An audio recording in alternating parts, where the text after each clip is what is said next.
میں نے اپنی بیوی سے کہا کہ پڑوسی کے گھر میں گئی تو میری طرف سے طلاق ہے. بہرحال اگر وہ گئی ہے تو ایک طلاق ہوگی. ایک معلمہ کو گلے کا کینسر ہے تو اس سے کہیں کہ لیس لہا من دون اللہ کاشفہ. یہ آیت جو ہے ہر نماز کے بعد 100 دفعہ پڑھ کے پانی میں دم کر کے خود پیا کرے.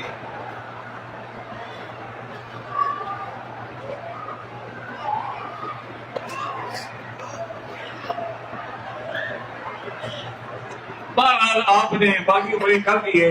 مدینے سے آتے ہوئے آپ کو ایام تھے, آپ نے نیت نہیں کی. ٹھیک ہے, کوئی بات, آپ جب پاکستان جانا ہے چلے جائیں.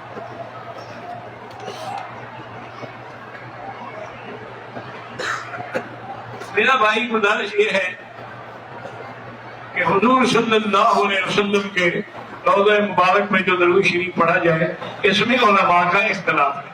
بعض علماء اس بات کے قائل ہیں کہ حضور سنتے ہیں اور بعض علماء کہتے ہیں کہ حضور کو پہنچایا جاتا ہے. تو باہر پہنچایا تو جاتا ہے.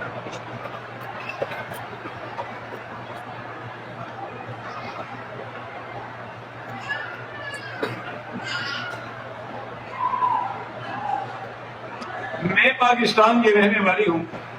اللہ کے حکم سے میں نے دیکھا کہ میں آپ کا درس سن رہی ہوں. حرم میں بیٹھ کر دیکھا خواب میں کہ اللہ کے نبی صلی اللہ علیہ وسلم کی زیارت ہوئی اور وہ آپ کا درس بڑے غور سے سن رہے ہیں.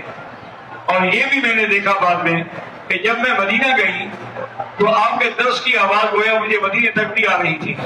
بہرحال دعا کر اللہ قبول فرمائے.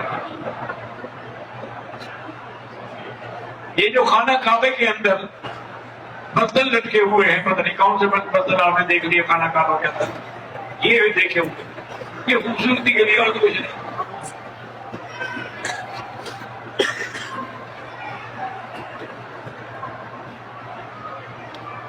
میں مدینے سے احرام باندھ کے آیا, میری طبیعت خراب ہو گئی, احرام بھی اتار دیا, بولو برا سے احرام بھی خراب ہو گیا. آپ ایسا کریں کہ پاک ہو کر دوبارہ عمرہ کریں, ورنہ دم نہیں نکلے گا. میری بیوی اور ماں بیمار ہے, اللہ شفا عطا فرمائے. شوہر کی جیب سے بیوی ضرورت کے تابع پیسے نکال سکتی, ہاں نکال سکتی. میت کی چارپائی کے نیچے گندم کی بوری رکھتے ہیں. زندگی میں تو اس کو کھانے کو دیا نہیں, مرنے کے بعد کہہ رہے ہیں کہ میری ساتھ لے جاؤ.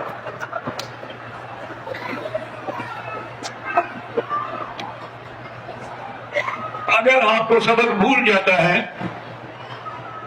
تو آپ ایسا کریں کہ قرآن پاک کی آیت ہے سنقرئک فلا تنسیٰ, یہ 7 دفعہ پڑھ کے دماغ میں پھیرا کریں, انشاءاللہ نہیں بھولے گا. نماز میں وضو ٹوٹ جائے تو چھوڑ دے, بغیر وضو کے تو نماز نہیں ہوتی. کہتے ہیں کہ جس عورت کی اولاد نہ ہو اس کو کبوتر والے جو کھلانے جو ہیں اس سے اولاد ہو جاتی ہے. خامن سے تو ہوئی نہیں, کبوتر سے کیسے ہو جائے گی. مریم بوٹی, اللہ جانے پتہ نہیں کیا ہے مریم بوٹی, نام تو میں نے بھی سنا ہے, تو باقی مجھے پتہ نہیں کہ حکیم سے پوچھے کہ اس کا کیا فائدہ ہے.